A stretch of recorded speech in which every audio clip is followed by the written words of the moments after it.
هاي رجعنا لكم بابيسود 2 من Pathfinders، البودكاست يلي عم نضوي فيه على كاريرز من عدة مجالات. الدومين يلي رح نحكي عنه اليوم هو موضوع كتير نحكى فيه مؤخرا وكتير ترندي يلي هو consulting. نتشرف اليوم كنا عم نستضيف جوزيف سويدي ex president of the 180 degrees club تبع الاي يو بي للكونسلتينج. ويلكم جوزيف. Thank you Wissam, happy to be here. جوزيف خبرنا اكثر شوي عن حالك، انت مين، شو الباث تبعك، شو القصص يلي مرقت فيها تصرت هون؟ So أنا similar to other people. I studied at AUB. I did industrial engineering. It's a 4-year program. As part of our process, we have to do an internship, and I decided to do it in consulting. I did it with a company called Bain and Company, and as full-time, I'll be joining a company called McKinsey and Company. As a brief notice, best before we start, I'm neither representing McKinsey's opinion nor Bain's opinion. It's my own personal point of view, advice, whatever we're gonna discuss. So to tell you a bit more about myself, throughout the years, as you said, I had the opportunity to lead the 180 Degrees Consulting Club, as well as other clubs and even the student council of the whole university. And these experiences shaped me to really be interested even more in consulting. So I'm the type of people that was brainwashed, if you want, in consulting since school. And yes, as you said, it's definitely a trending topic, especially now in Lebanon. Okay, great portfolio, Joseph. We're very glad to have you here. What is consulting? خلينا نكون يعني تعالى تعرف شو هو الكونسلتينج.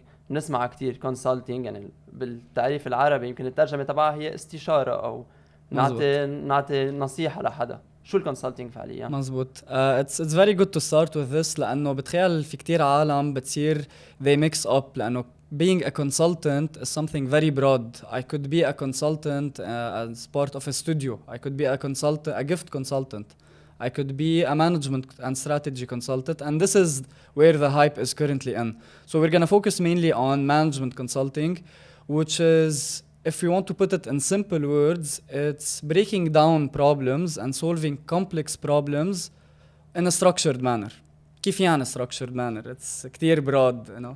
So there's something that is very known in this industry, which is called MISI, mutually exclusive, collectively exhaustive. MISI means basically whenever I want to break down a problem, I need to do it in a very structured manner بطريقة ما ضيع وقت. I need to really be efficient. ما بدي to go back and forth كون عم بحل problem وصير إنه هيديك الجمعة اشتغلت على هيدا هلا عم برجع اشتغل عليها لأن عملتها غلط. And this is what we call yield loss. We want to minimize yield loss وبدي أعملها بطريقة إنه this is the most efficient way for me to reach my goal. Let's put an example بس to put it into perspective. You're currently a medical student. Exactly. God willing, you might even have your own hospital in a few years. And let's say that you're running your hospital and you come to company, let's call it X, and you tell them, look, I'm running my hospital for a few years and I'm losing money. So this is a problem that you have. It's a very broad problem. And because you're a medical student and now you're a doctor, you're on this hospital, you're very much into this business. You have what we call, this is how I do things, that you don't question. خلاص, I'm a doctor. This is how we operate. When there's an ER, this is what we do. And sometimes this could be the problem. I'm doing stuff that I do not question, and I do that all the time, and this might not be the most efficient way to do so. So a consultant, which might be a 20-year-old, which we're gonna discuss, I think, will come and try to question these best practices. This is how we do stuff, and try to understand why do you do this in the following way, to try to understand your system. After they have a good understanding of the system, this is where they use what we call frameworks, which is basically a structured approach to be able to help you out. So maybe it could be like the US. A lot of people are coming to your hospital, they're not insured, you're losing money. What can you do about that? And then we proceed with solutions. So this is a broad way and a relatively simple way to understand consulting. Again, it could be with a hospital, it could be with a government, it could be with a small business. So there is no limit to what you can potentially enhance because it's all about optimization, about doing better, etc. قلت لي إنه you have been brainwashed إنه في hype في trend بس why all the hype? Why Okay. all the... So I think we have to differentiate between a hype in the Middle East, because now this is where the hype is, and the US. So consulting is definitely not an old industry, because it's an industry. It's not like a trend. It's an industry. So the first consulting company, which is, I think it's been for more than 100 years. So it's definitely not something that is that now has arisen. But currently, it's really growing a lot in the Middle East, because now there is a growth, an exponential one that is happening. And in order to make the most out of the money that is available in the Middle East, they're leveraging consulting companies. And these consulting companies, so let's say that I want to maximize tourism in country X, these consultants will help you define what is the best way for you to be able to do so. Now, going back to this brainwashing aspect, so you could say that it's brainwashing because of several paths. So we know that in Lebanon, the economic situation doesn't help a lot.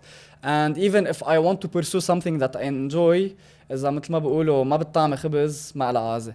So consulting is one of the few jobs that is very highly remunerated. So you get paid a lot, بس مثل ما بقولوا كل شيء بحقه. So you put in a lot of hours, you put in a lot of time. Some people burn out. So there's the good thing of consulting, but there's definitely the bad side of it. هذا the trendy aspect is very real. يعني حتى عم نلمسها among med students اليوم. يعني هي يمكن كان عندهم الباث اللي كتير مرسومة، صاروا اليوم عم بيحكوا كمان بالconsulting. بيرجعوا يفوتوا consulting مثل بكل الميجرز يعني أكيد. مظبوط. طيب it's a trend، بس how to get a consultancy job, a job in consulting مثلا، how to ناخد position بشركة معينة، how to get prepared. شو البروسس يعني اللي لازم ينعمل اليوم تنوصل ناخد consulting position. Okay, so you touched upon something that is very important. You have people that after 7 years of studying medical, studying medicine, they decide that look, I'm going to become a consultant, and this is different than the type of consulting of fresh graduates, because these are specialized consultants, because they really know a lot about, for example, in this case med, so they specialize in this. We're going to focus mainly on someone that has been studying econ, engineering, business, whatever you're studying. Typically speaking, you could either land an interview for an internship or for a full-time job. Both ways, the preparations are the same. For you to be able to do so, I believe we have to segment it into two aspects. You have how can I land an interview, and then how can I land an offer after I get this interview. For you to be able to get first an interview, your profile should be relatively distinguished. So how can I make my profile distinguished? So definitely having good grades is definitely good, because some companies have like a threshold. If you have less than, let's say, I'm gonna throw a number, 15 over 20, you're not even eligible. This is why it's a bit competitive, because you should first have good grades. If you don't, you're minimizing your chances. And then we have the aspect outside of all this academic stuff. So having professional experiences, which is hard if you're in your 19, 20, you're 20-year-old, it's a bit hard to have a professional experience, but still, if you're trying to tutor, for example, if you're trying to help out in a local business, this could definitely, this could distinguish you from other candidates. And then any skills that you might have, these are also add-ins to your CV to hopefully land an interview. This is the first part. Then we have the hard part, the harder part, let's say, because the first one is also hard, which is the interview itself. So you come to an interview. It could be something like right now, and the case is typically divided into two parts.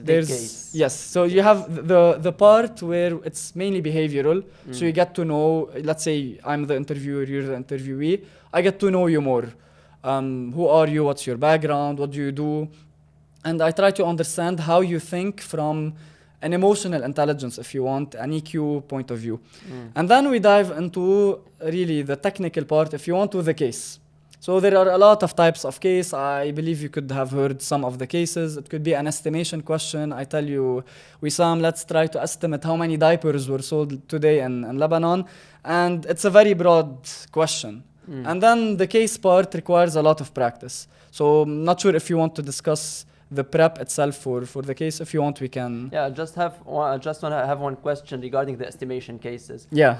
Do they really care about the exact number, or it's just about كيف فكرنا توصلنا لهون? No, it's definitely about the approach, because they rarely, so if you get a relatively, let's say, strict interviewer, they might really care about whether your number is 120,000 and it should be 100,000, but this is very rare, because the point of this is just to understand how are you structuring your thoughts, because it's a very broad problem. How many diapers were sold? How can we potentially size this number if you have no access to data? Because I'm gonna give you literally not a single data point, and you're gonna follow a certain approach. Exactly. So no, they don't care really about the numbers. Okay, let's be a little bit more specific.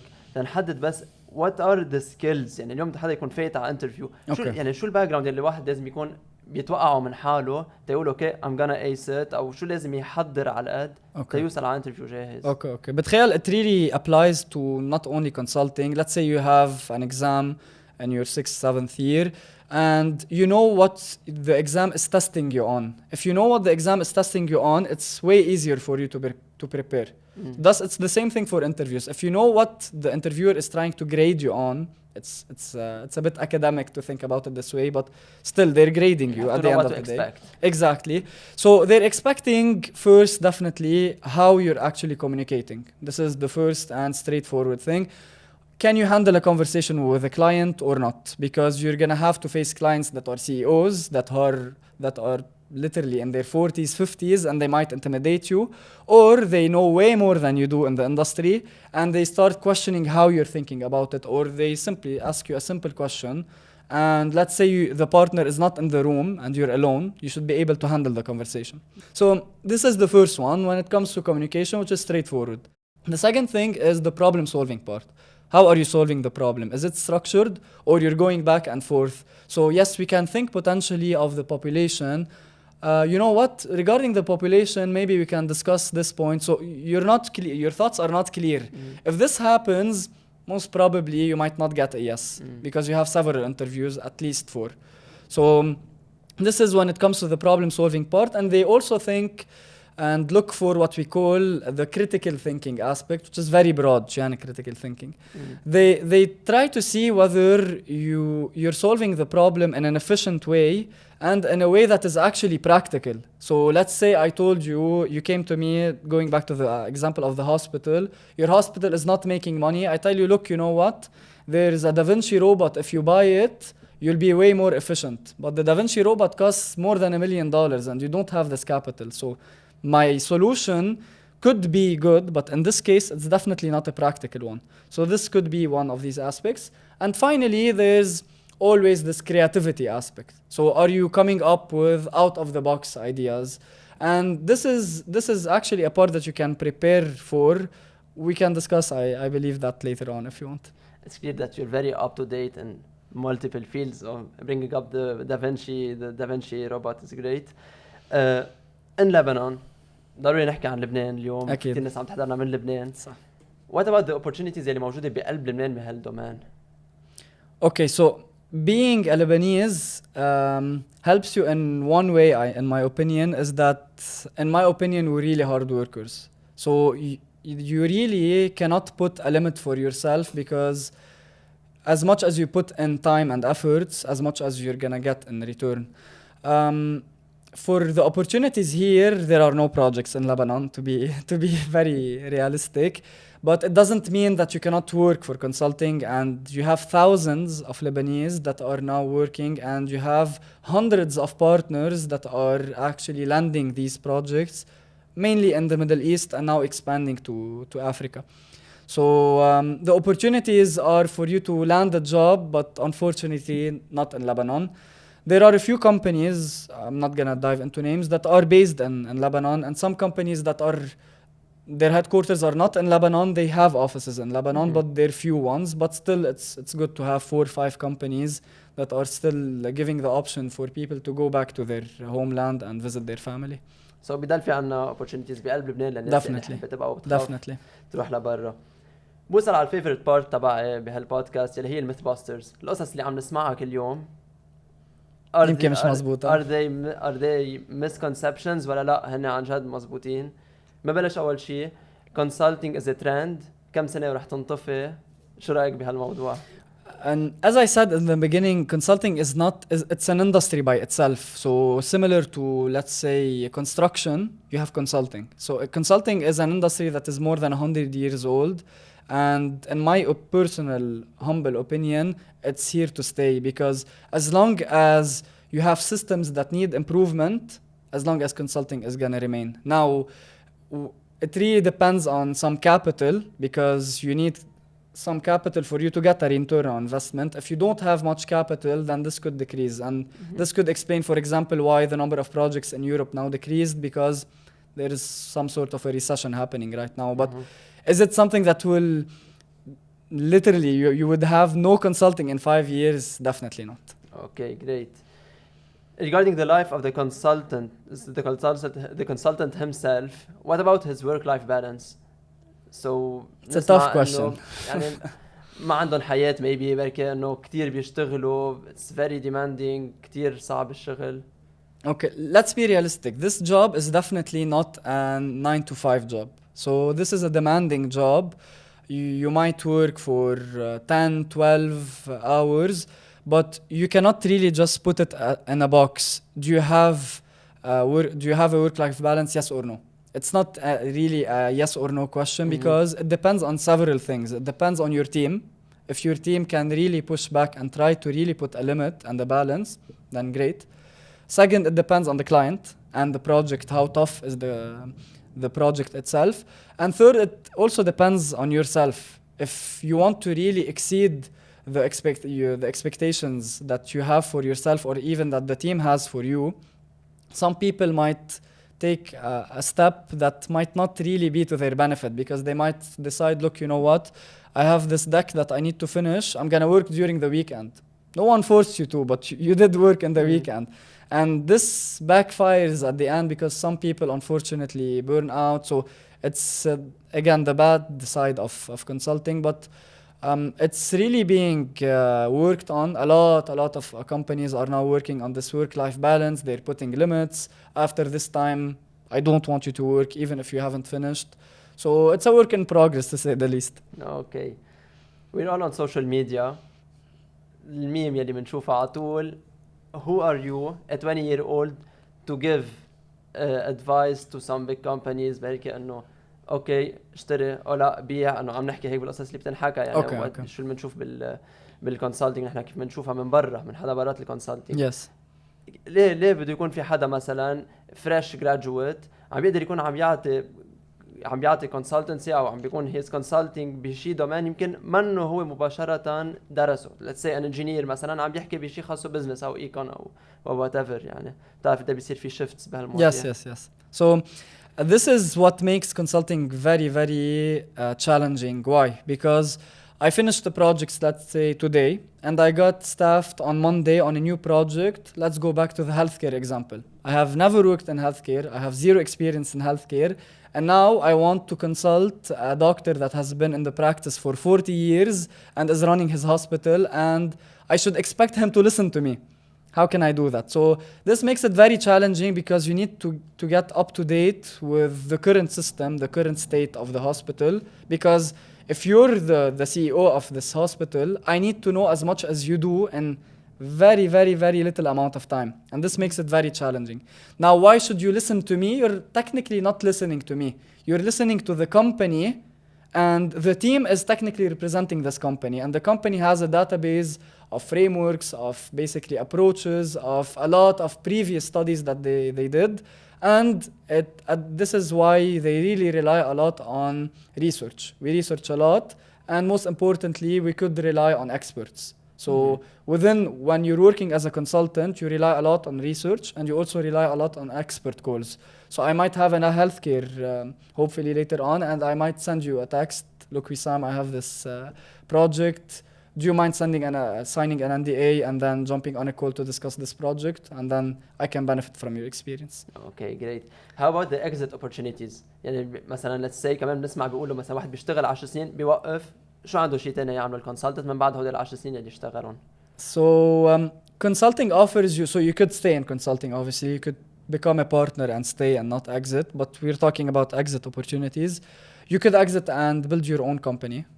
This is one of the options. Second thing is you see a lot of people at the end, they become management. So as part, because they work in management consulting, they become CEOs or they become strategy directors in some companies. So someone might exit and then join TikTok, for example, and become a strategy director. So because they really know a lot about strategy and they're very flexible people, they're relatively what we call Maybe their easy for them profiles. to Yes, do their their own profiles that business, people maybe. look and companies look for, because if it's a startup, they're already very flexible. If it's a big company, they're also very flexible to deal with all of the departments.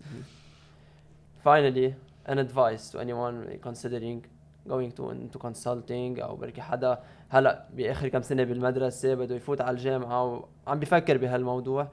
شو الميجر اللي لازم يعملها، او حدا هلا بالجامعه شو القصص اللي بيقدر يعملها تيكون عن جد عم بيقوي البورتفوليو تبعه تيوصل ياخذ بوزيشن بالكونسلتنج، سنس عن جد يعني دومين فيه مصاري. خلينا نكون عم نقول القصص مثل ما هي يعني. So the first thing I would say when it comes to the major, what the companies say, that it doesn't matter. You could do econ, you could do business, you could do medicine, you could do engineering. But again, from what we see in the market, engineers are getting more interviews. They're not getting more. So the rate of success is not higher, but the rate of interviews is a bit higher when it comes to engineers. It could be because they have more engineers than doctors, because doing a doctor is a bit more complex and challenging. So this is when it comes to the majors. Typically, it shouldn't matter, but from what we're seeing, maybe doing engineering, it could help you and give you an edge over others. An advice for preparing, again, focus on these two parts. First, how can I get an interview? Focus on really trying to distinguish yourself. If you don't know how, ask people. And the best thing ever is to get a mentor. If you get a mentor and he or she starts literally walking you through the steps that you should be following, it would be great. And then from there, you start prepping for the interviews. And this is where I hear a lot of people, man كتير عبالي فوت consulting بس ما عندي وقت. Replace this sentence with كتير عبالي فوت consulting بس ما أنا priority إلي هلا. You're gonna feel bad. Because بلا, it's a priority for me. Because time equals to priority. If you're not putting time into consulting to prepare for consulting, then it's not a priority for you. Exactly. So put in time and at least a month of prep for you to be really comfortable and hopefully land the job that you want to. Joseph, merci كتير على وقتك. It was a real pleasure having you. Happy to be here. ميرسي تبعتونا جايز وانطرونا كمان بالبودكاست اللي جايين بمواضيع جديدة.